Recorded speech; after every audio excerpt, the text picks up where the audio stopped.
Right now at noon, toll booths in Oklahoma are now a thing of the past. And it's a wee bit colder out there for us today. We will eventually warm up into the weekend, and we get some rain. We'll talk about all that in that forecast coming up. Plus, Parsons community members give a grant to the school district to provide hygiene products. The 4 states' most watched news starts now. This is KOAM News at noon. I'm Elise Snowy. Well, today is our Feed the 4 States telethon, and our phone operators are standing by right now. There they are, those wonderful volunteers. They're standing by to take your call and help you donate to our area food pantries to help feed the hungry in our area. Please consider calling the number on your screen to donate today. This year's telethon is brought to you by Extreme Power Sports Auto Center. Now let's check in with Chris Warner for a look at the forecast. And it's a bit colder out there for us on our Thursday. Here we are, live look from the MoDOT camera, 20th and Range Line in Joplin. And again, it looks nice, but this is one of those situations again where the looks are deceiving, except this time instead of it being 100 degrees outside, it's in the 40s outside right now. Our camera downtown Pittsburgh, looking back to the southwest, got some pretty colors in the trees, looking absolutely gorgeous as well. We started yesterday right where we should be, and we were actually 3 degrees cooler than average. We're going to be a little more than 3 degrees cooler than average today. 46 Joplin and in Pittsburgh right now, and across the region, that's where most of us are sitting, mid to upper 40s. A lot of us are going to stop at the upper 40 degree range, but again, some of our friends in northeastern Oklahoma may actually make it the low 50s. After that, though, temperatures fall. We're going to actually be colder tonight, and those gusty winds will start to go away as well. We'll be down to the mid 30s by 11 and clear skies. We will be a little warmer tomorrow. We're going to be a lot warmer by Sunday, and then we're going to get really cold next week. Details and all that coming up in the full forecast in just a few more minutes. Elise? All right, thanks, Chris. Well, a crash yesterday involving a train and a dump truck killed the truck driver. It happened around 8:30 yesterday morning, about 4 miles north of Neosho. Now, troopers say a dump truck crossed the CPKC tracks on a dirt lane when the train struck. The driver was thrown from the vehicle as the cab was ripped from the chassis. He later died at the hospital. Well, drivers will no longer be able to pay cash for a toll road in Oklahoma. The change comes as Oklahoma makes the switch to cashless tolls. KOAM Samantha Walker has more on what this means for drivers. We've all been there. You're driving through Oklahoma and you see the sign that says toll road ahead, which leads you to search your wallet or cup holder, hoping that you have enough change to get through. But starting now, paying with that change isn't even an option. The Will Rogers Turnpike in northeastern Oklahoma was the last of our 12 turnpikes to convert to cashless tolling. Cashless tolling means toll booths will no longer be in operation. According to the Oklahoma Turnpike Authority, KOAM's own Shannon Becker was the last person to use a toll booth in the state. One reason for the change to a cashless system has been because of safety concerns. The safety concerns grew tremendously. We had more than 500 crashes of a severe nature at our toll plazas across the state over the 6 years prior to the start of our cashless conversion. The conversion to cashless was expected to take 10 years, but the Turnpike Authority cut that timeline nearly in half as they saw more and more serious crashes occur at toll booths. They're often digging around for change or for their wallet while they're driving. It's a distraction that's no longer necessary thanks to increased technology. Many drivers say they're excited for the change, especially those who drive 18-wheelers. What ends up happening is cars last minute needing the cash lanes used to always cut the big trucks off, and we would have to slam on brakes and cause a chain reaction of braking right behind us, which in turn can increase accidents, rear-end collisions. Drivers will no longer stop to pay. They will instead keep driving. On Turnpike, scanners will look for Pike Pass, a cashless toll payment system Oklahoma has been using since 1991. If drivers don't have a Pike Pass, Plate Pay, the state's cashless tolling system, will scan your license plate and mail you a bill you can pay online. It's important to note that the toll rate for Pike Pass users is lower than that for those who receive a Plate Pay bill. About 90% of our motorists are already using the Pike Pass or an interoperable toll tag from one of our partner states, which are Kansas, Texas, and portions of Colorado and Florida. And so The cash toll booths were really supporting about 10% of our customer base, and we're hoping to help them switch over to Pike Pass for that lowest toll rate possible. And drivers say the switch is worth it for both convenience and safety. It's a safety incentive, safety bonus for everyone. So whether you're an Oklahoma resident or just passing through, when it comes to toll roads, you should be ready to pay this new way.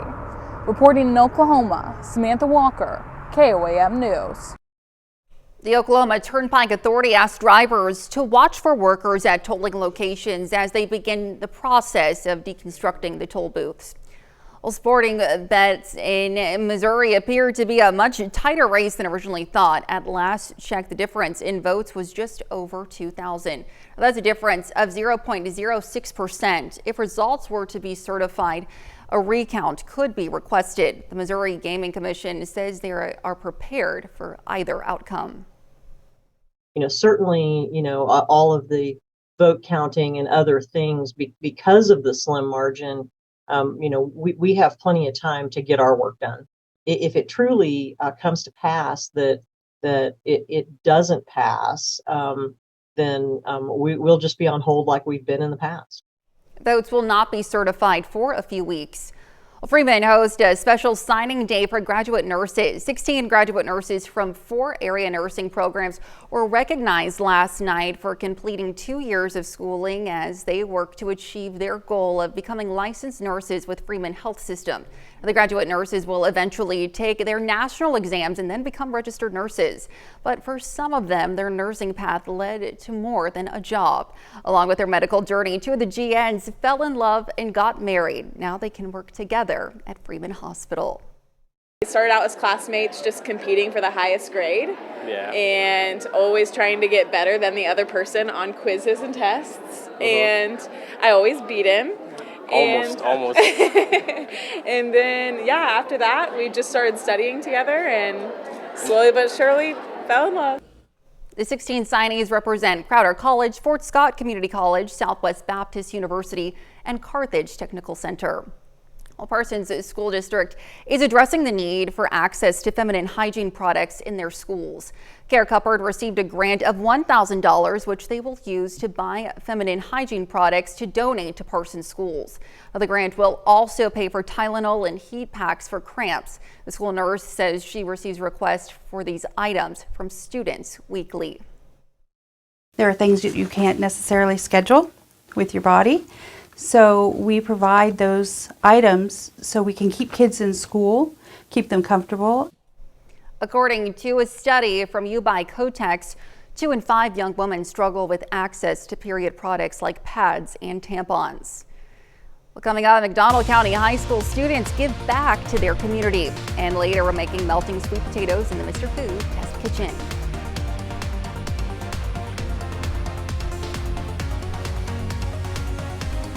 Welcome back to the KOAM News at noon. Our phone operators are still on standby for our Feed the 4 States telethon. Please consider calling the number on your screen to donate to area food pantries to help feed the hungry in our area.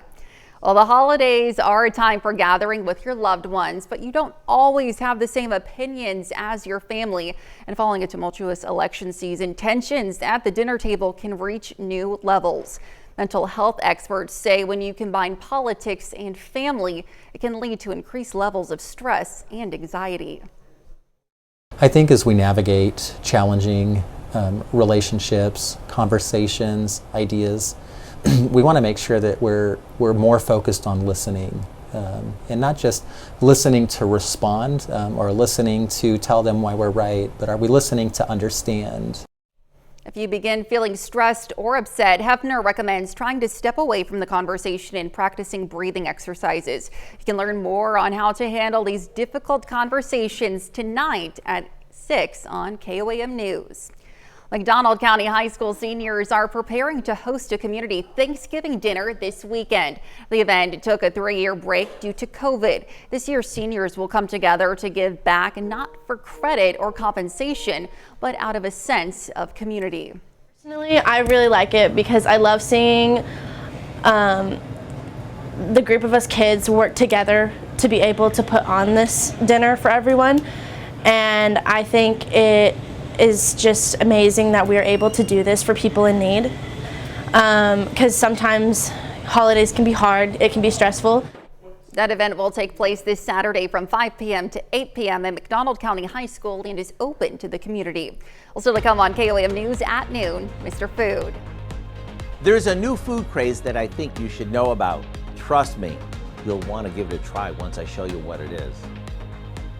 And we are going to start warming up as we head into the weekend, and then we've got more changes on the way as this roller coaster ride continues. The latest when we come back. Welcome back to the KOAM News at noon. So it is a chilly day outside, but it is not nearly as cold as the telephones here in this studio for our Feed the Four States Telethon. We've got folks sitting over there. They are ready to take your calls. The number right there on the bottom of your screen. So make sure that you call in and make your donation as soon as possible. And in the meantime, I'm going to be listening for those phones while we talk a little bit about this forecast. We got a live look. Our camera downtown Pittsburgh pointed in a different direction because our engineer, Cale, he pointed out that there's some beautiful colors in these trees, and he's absolutely right. The last time I pointed it this way, it was dark, there were storms, so I didn't even happen to notice how pretty it looks over there. And it is going to continue to be pretty, just cold and pretty at the same time. So we're going to be upper 40s. I guess most of us will be in that zone, but some low 50s will be possible, especially in our southern counties as we head later into the day.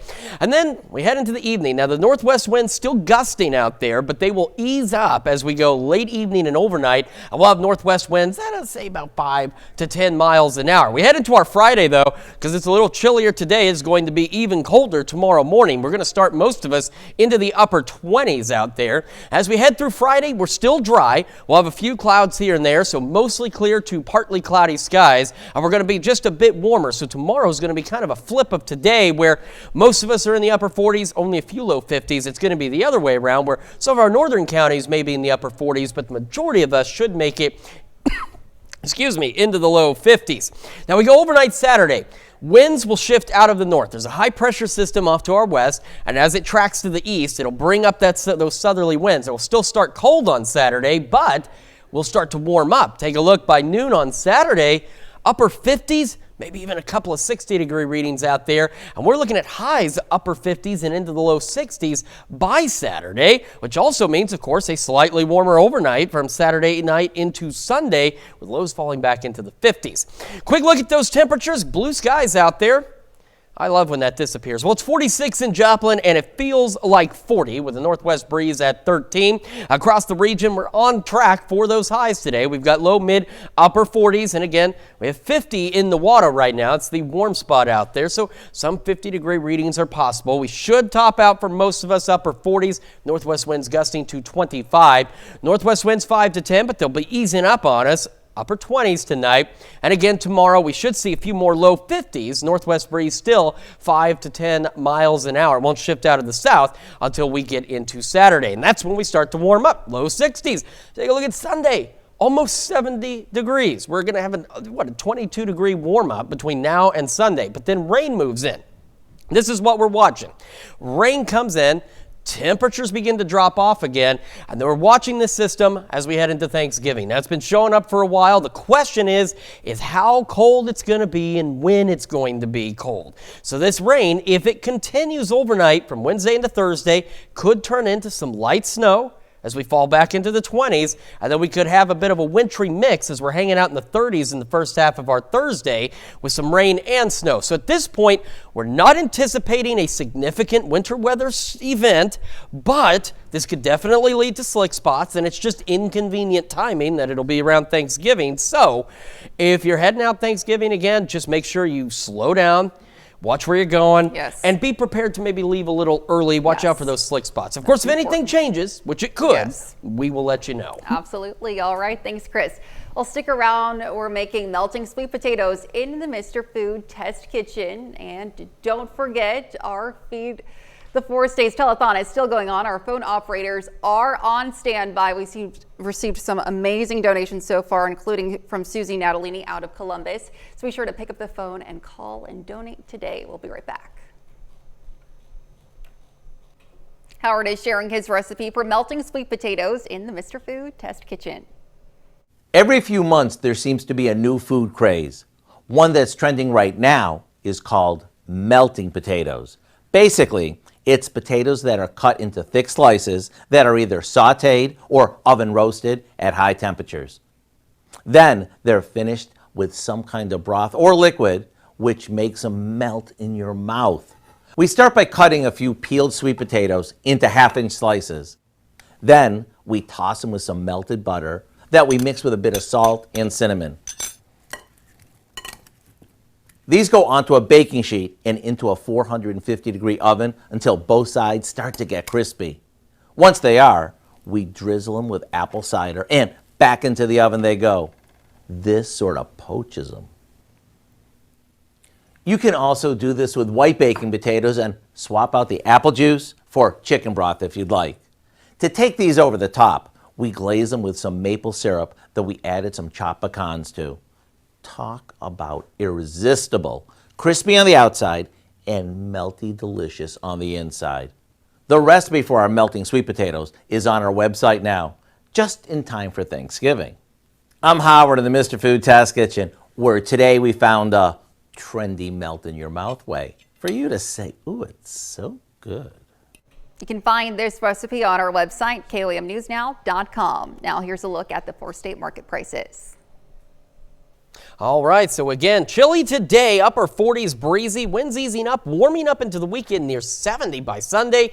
Rain chances come in, temperatures go down, and we are watching at least the possibility of a rain-snow mix on Thanksgiving. So again, don't cancel your plans, but just, be prepared to leave early, watch out for those slick spots, and with those temperatures, definitely bundle up for Turkey Day and bundle up the turkey too. Yeah, absolutely. And of course, we still have our Feed the 4 States telethon going on right now, so you can still call and donate. We'll of course be going on with it for the 5, the 6, and the 9 as well. That's and what else is going on for the 5 down? Well, a whole lot's coming up at 5. For starters, the third Thursday of November is World Pancreatic Cancer Day. The goal is to bring attention to the disease and stress the need for more awareness, funding, and research. That's according to the World Pancreatic Cancer Coalition. Plus, the holidays are a time for gathering with our loved ones, and you don't always have the same opinions as your family. Well, ahead of the Thanksgiving holiday, we're going to hear about ways you can prevent those Turkey Day tensions. And Freeman hosts its annual Miracle Market to raise funds for the Children's Miracle Network. Hope you join us for those stories. A lot more, of course, coming up on KOAM News at 5. And again, Feed the 4 States telethon will continue. Absolutely. That's the news for now. Thank you for joining us on KOAM News at noon. Have a great rest of your day.